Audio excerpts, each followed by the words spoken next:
Je vous propose aujourd'hui de partir à la découverte du meilleur logiciel de montage gratuit. C'est un logiciel de montage gratuit ultra performant, totalement gratuit, sans limite de durée et sans restriction d'usage. Dans cette vidéo, nous allons voir une démonstration rapide des fonctionnalités de ce logiciel.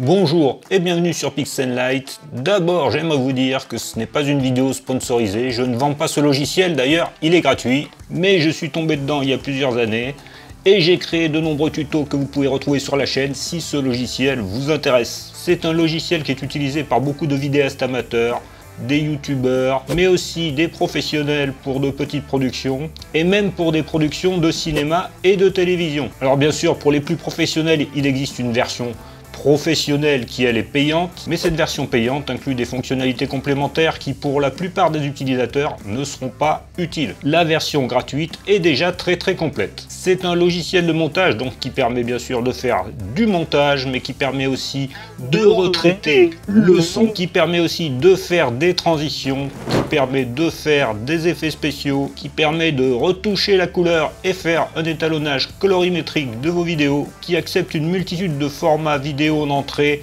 mais aussi des images, mais aussi de la musique, et qui permet d'exporter vos vidéos là aussi sous une multitude de formats et même directement sur YouTube. Un des intérêts de ce logiciel, c'est qu'on va pouvoir l'utiliser très simplement lorsqu'on est débutant et on va pouvoir évoluer et progresser sans avoir à changer de logiciel et utiliser au fur et à mesure des fonctionnalités de plus en plus complexes. Mais on va voir dans cette vidéo qu'on peut utiliser très simplement ce logiciel. Ce logiciel, c'est DaVinci Resolve. Vous pourrez trouver un lien de téléchargement directement dans la description. DaVinci Resolve, qui par le passé avait la réputation d'être un logiciel complexe, mais qui est totalement différent du logiciel qu'on avait il y a encore 5 ans. Aujourd'hui, son interface est bien construite et on va pouvoir apprendre facilement à utiliser en utilisant les tutos de la chaîne, bien sûr. Et justement, on va aller voir tout de suite comment on peut utiliser très simplement le logiciel. On se retrouve donc sur le PC. Je vais lancer ici DaVinci Resolve. Donc il faut attendre qu'il se lance. Ça met un tout petit moment. Et nous arrivons sur cette page qui permet de gérer nos projets. Donc ici, on peut avoir des projets anciens et on peut créer de nouveaux projets. On peut aussi classer nos projets dans des dossiers si je fais créer un nouveau dossier. Mais ici, nous allons démarrer sur un projet vierge. Pour démarrer un nouveau projet, je vais simplement faire « Nouveau projet ».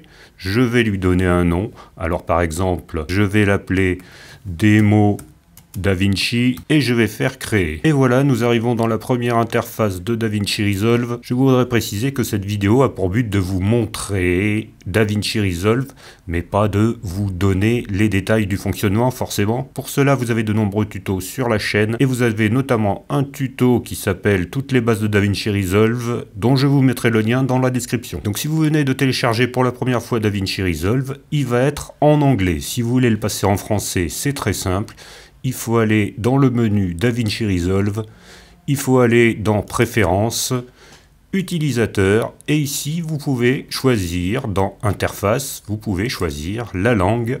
Vous avez un certain nombre de langues, par défaut il est en anglais, il suffit de le passer en français et de faire enregistrer. DaVinci Resolve est organisé en différents modules, différentes pages qui permettent de faire différentes choses. Alors on va faire le tour des pages, mais on va voir qu'on n'a pas besoin d'utiliser toutes les pages si on souhaite faire une utilisation très simplifiée.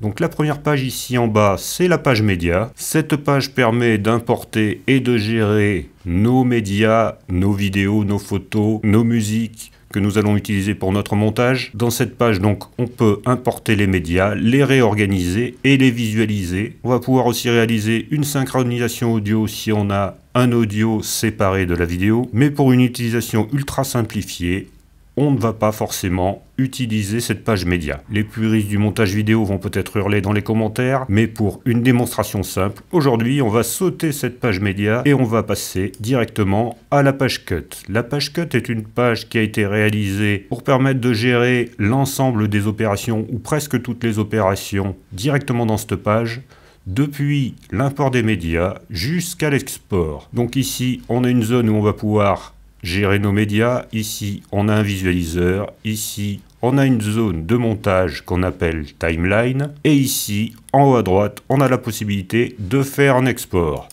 On va aussi sauter cette page cut et on va passer directement dans la page montage qui permet de faire le montage en lui-même. On voit que dans cette page montage, on retrouve ici une zone de médias. Si elle n'est pas affichée, il suffit de cliquer sur bibliothèque de médias pour afficher la zone de médias. On retrouve ici une zone de visualisation et on retrouve ici une zone de montage, une timeline dans laquelle on va pouvoir créer notre montage. Donc on va attaquer tout de suite. On va intégrer tout simplement des médias dans la bibliothèque de médias. Donc pour ça, j'ai une solution simple, c'est d'aller chercher des médias directement dans l'explorateur, ici, ou dans n'importe quel raccourci que je peux avoir vers des fichiers. Donc là, je vais aller sur mon bureau et je vais aller chercher ici mes médias que j'ai préparés. Donc ici, j'ai différents médias vidéo. Par exemple, je vais intégrer une série de médias vidéo. Je les attrape ici à la souris et je vais les glisser directement ici dans ma bibliothèque de médias. Ensuite, souvent, j'ai un message d'avertissement qui me prévient que la fréquence d'image des plans, donc des médias que j'ai voulu insérer, diffère de celle des paramètres du projet. Si je choisis de garder la configuration de mon projet et de ne pas modifier mon projet par rapport à mes médias, donc je fais ne pas modifier. Si vous souhaitez avoir plus d'informations, bien sûr, vous pouvez retrouver ces informations dans différents tutoriels. Ensuite, pour intégrer un média dans mon montage, rien de plus simple, je vais ici attraper le média et l'insérer ici. Donc il y a plusieurs façons de faire. Là, je vous donne une méthode très simple qui peut être adaptée aux débutants. Maintenant que j'ai intégré un média dans ma timeline, j'ai une piste vidéo qui a été créée et une piste audio. La piste audio est vide car c'est un plan drone où il n'y a pas d'audio. Si je voulais intégrer un morceau de vidéo qui comprend du son, voilà, j'ai ma piste son qui a été intégrée. Donc ici, j'ai une piste audio et une piste vidéo. Bien sûr, je peux rajouter des pistes vidéo en faisant un clic droit ici et en faisant ajouter une piste. Donc ici, j'ai une piste vidéo 2 vide qui a été créée. Et je pourrais rajouter des pistes audio en faisant ajouter une piste. Et j'ai le choix entre mono, stéréo, etc.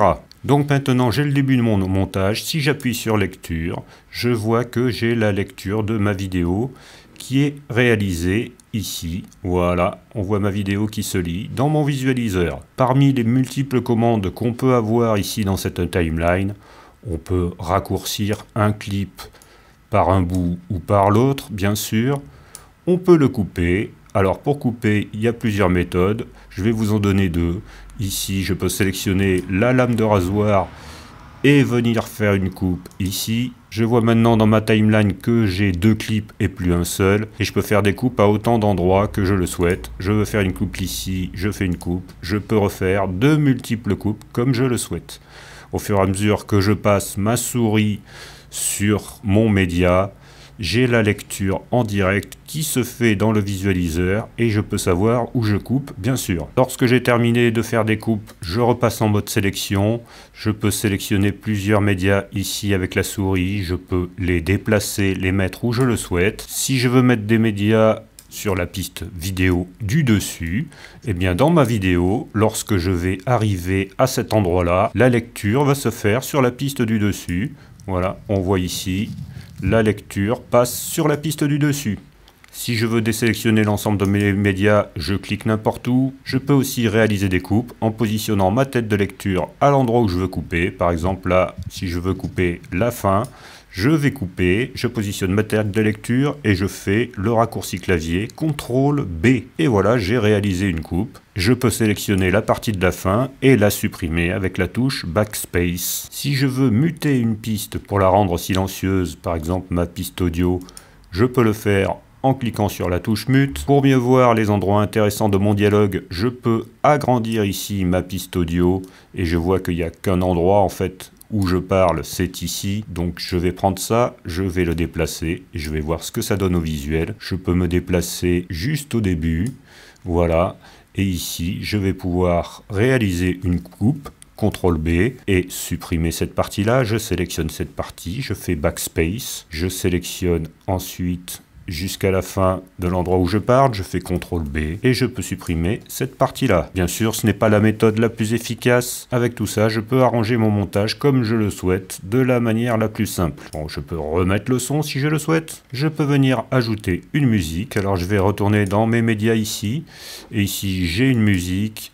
Je vais positionner ma musique dans une nouvelle piste ici. J'ai glissé vers le bas de mon interface mon nouveau média. Et il s'est positionné automatiquement dans une nouvelle piste qui a été automatiquement créée. Je vois que je retrouve mon média ici, dans ma bibliothèque de médias, mais j'ai pu insérer ma musique directement dans ma timeline. Donc maintenant, si je fais lecture ici, je vais entendre à la fois ma musique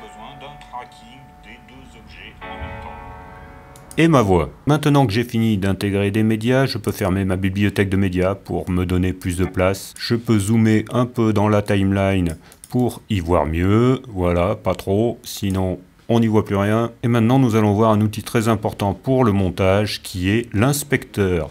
Donc je vais visualiser l'inspecteur, je vais maintenant sélectionner un clip, celui-ci, et je vais donc pouvoir faire des modifications dans l'inspecteur, des modifications qui vont être affectées à ce clip. Donc je grossis un peu ici mon image pour qu'on voit bien.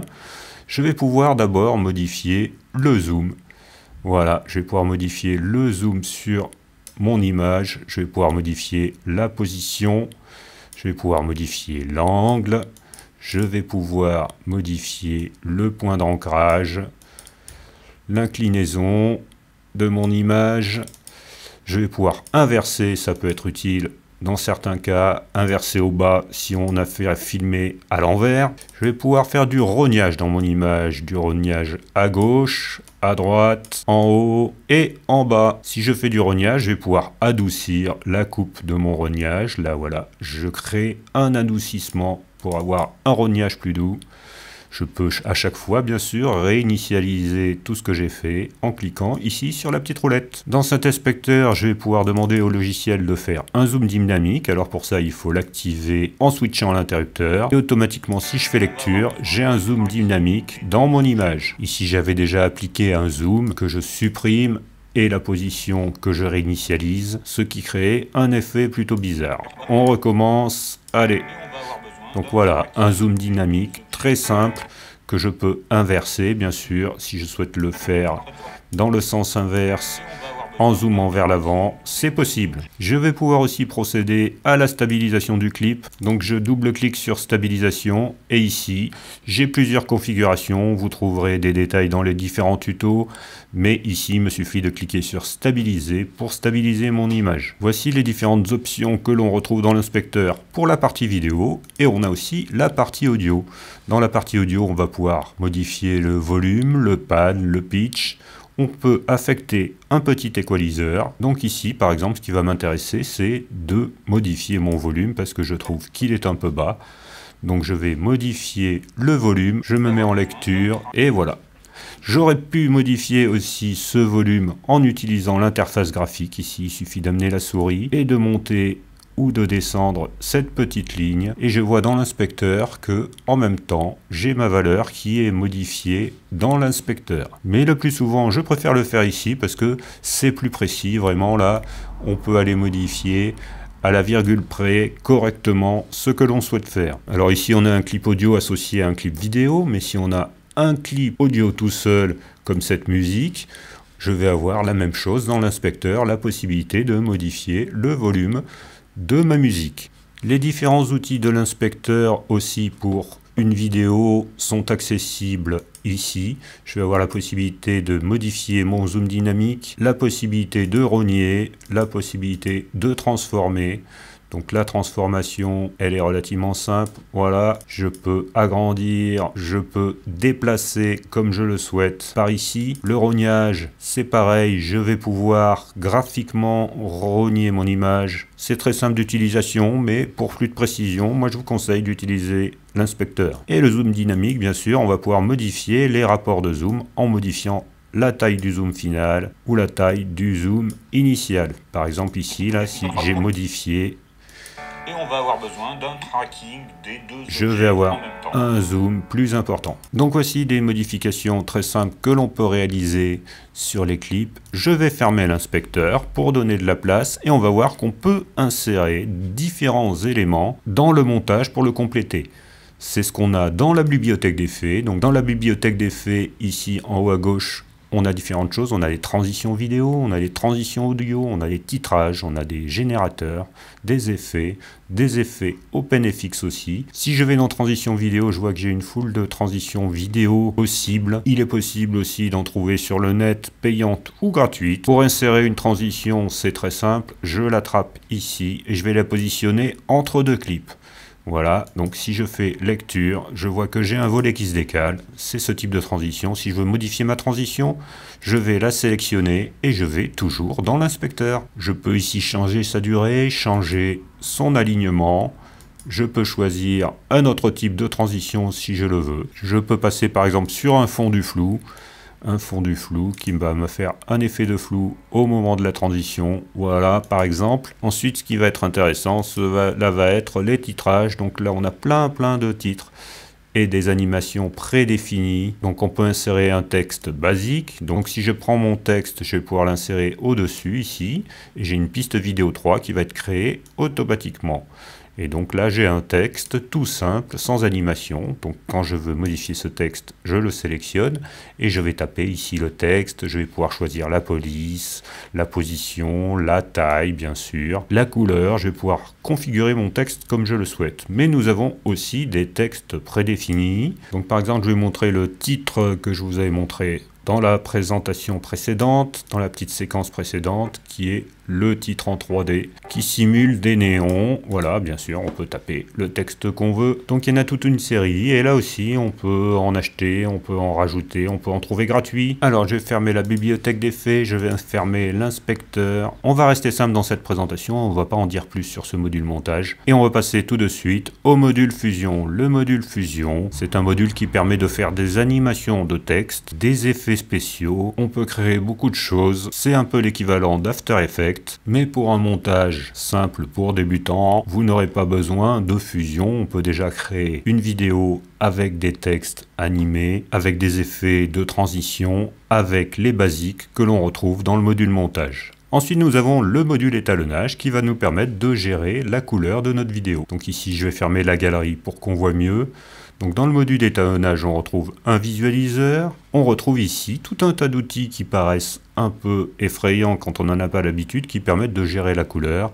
Mais on peut faire des choses très simplement. Donc je peux naviguer ici de clip en clip si je le souhaite. Je vais rester sur ce clip parce qu'il y a un petit peu de couleur et le but est d'étalonner la couleur. Je vais fermer cette ligne-là qui me prend un peu d'espace, et donc je peux voir que je peux modifier, par exemple ici le contraste, je vais augmenter mon contraste, je peux modifier la saturation, je peux rajouter des couleurs, je peux modifier simplement ma balance des blancs, si je trouve que mes blancs ne sont pas bien blancs. En cliquant ici sur la pipette, j'ai une balance des blancs automatique qui permet de revenir à une balance des blancs plus rigoureuse. Et si ça ne me convient pas, je peux encore modifier. Je vais ici dans l'onglet 2 et je vais modifier ma température parce que je trouve que il m'avait trouvé une balance des blancs automatique un peu froide. Si je veux réinitialiser, bien sûr, je peux réinitialiser en cliquant. Si je veux un ajustement tout automatique de mon image, je vais cliquer sur le A. Voilà, il y a un petit calcul qui se fait et mon image va être étalonnée automatiquement. Voilà, on voit ça tourne, et il y a un étalonnage automatique. Donc dans certains cas, ça peut bien marcher, dans d'autres, là comme ici, on voit qu'il m'a éclairé un peu beaucoup le visage. Si j'ai une image où je n'ai pas assez de lumière, je peux rajouter de la lumière. Si je veux descendre le niveau lumineux, au contraire, je peux descendre la lumière. Et je peux aller modifier toutes les couleurs de mon image. Donc par exemple, je peux jouer sur ces différents trous. Donc j'ai toute latitude de modifier et d'ajuster vraiment la couleur comme je le souhaite. Et d'avoir un ajustement très précis des couleurs dans ce module étalonnage. Ce module étalonnage vous permettra aussi éventuellement de créer du flou et de faire différentes opérations. Donc par exemple, on peut voir le flou, voilà. On peut très simplement simplement aller du plus net au plus flou, très simplement en actionnant un curseur. Si je veux visualiser mon image avec et sans étalonnage, il me suffit de cliquer sur le petit arc-en-ciel ici. Voilà, avant j'avais ça, maintenant j'ai ça. Donc on peut vraiment améliorer son image et améliorer ses contrastes et sa couleur en utilisant cet outil d'étalonnage qui peut faire des choses très complexes bien sûr, mais qu'on peut utiliser simplement. Ensuite nous avons la page Fairlight qui permet de gérer le son et de faire des effets sonores. Donc là aussi il y a beaucoup de possibilités. Ici si je visualise ma piste correctement en la zoomant, je peux voir les ondes de mon son. Ici c'est ma musique, hein, c'est la piste audio 2, c'est ma musique. Donc ici j'ai de nombreuses possibilités, je retrouve un inspecteur, je retrouve un mixeur et je retrouve surtout de nombreux effets avec la possibilité de rajouter un équaliseur, la possibilité de modifier les niveaux, mais vous pouvez rester aux outils de gestion du son basiques qui sont dans le module montage. Pour de nombreux utilisateurs, ça sera suffisant. Ce qui est intéressant dans la page Fairlight, c'est qu'on va pouvoir aussi rajouter des effets. Si je vais dans la bibliothèque d'effets, j'ai un certain nombre d'effets possibles que je peux rajouter à mes pistes ou à mes clips. J'ai la possibilité d'effectuer une réduction du bruit.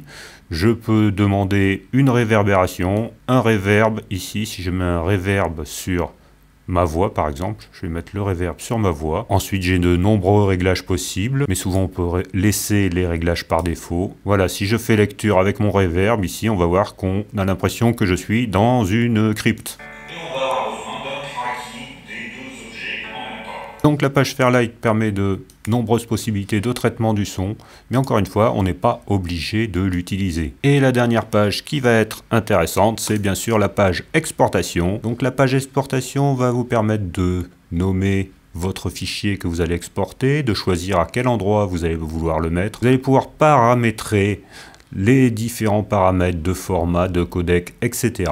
Mais si vous voulez rester simple, vous avez des presets qui existent, notamment un preset YouTube. Si je clique dessus, je vois qu'il est très simple. On retrouve la résolution d'export, on retrouve le framerate, donc le nombre d'images par seconde, le format, le codec vidéo, le codec audio et la possibilité de lancer directement cette vidéo sur YouTube.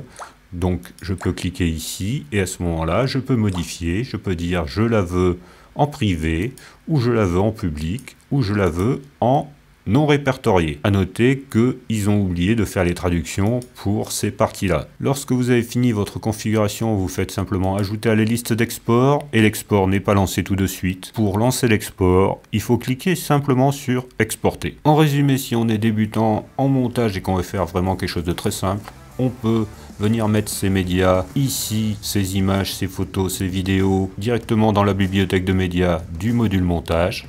Ensuite, on va faire son montage avec des outils simples. On peut rajouter des effets, des titres. On peut ajuster ensuite s'il y a besoin. Si votre vidéo n'en a pas besoin, ce n'est pas la peine. Ensuite, on peut ajuster la couleur automatiquement ou en modifiant des paramètres manuellement, ou même en utilisant une lutte. Ici, on a toute une bibliothèque de luttes qui peuvent être simulées en passant juste la souris dessus. On peut voir les modifications de couleurs que vont faire nos luttes. Selon la lutte que je choisis, j'ai des couleurs qui sont modifiées d'une façon différente. Si je le souhaite, je peux faire des effets sonores dans Fairlight. Et ensuite, je fais l'exportation, soit en paramétrant tous mes paramètres manuellement, soit en utilisant un preset pour YouTube, pour Vimeo. Je clique sur export et c'est fini. Merci d'avoir suivi cette vidéo. Si vous avez besoin d'informations complémentaires sur ce logiciel pour savoir si vous voulez vous lancer, bien sûr, vous pouvez le télécharger. Vous pouvez regarder d'autres tutos sur la chaîne et vous pouvez me poser des questions dans les commentaires. À très bientôt sur PixenLight. Au revoir.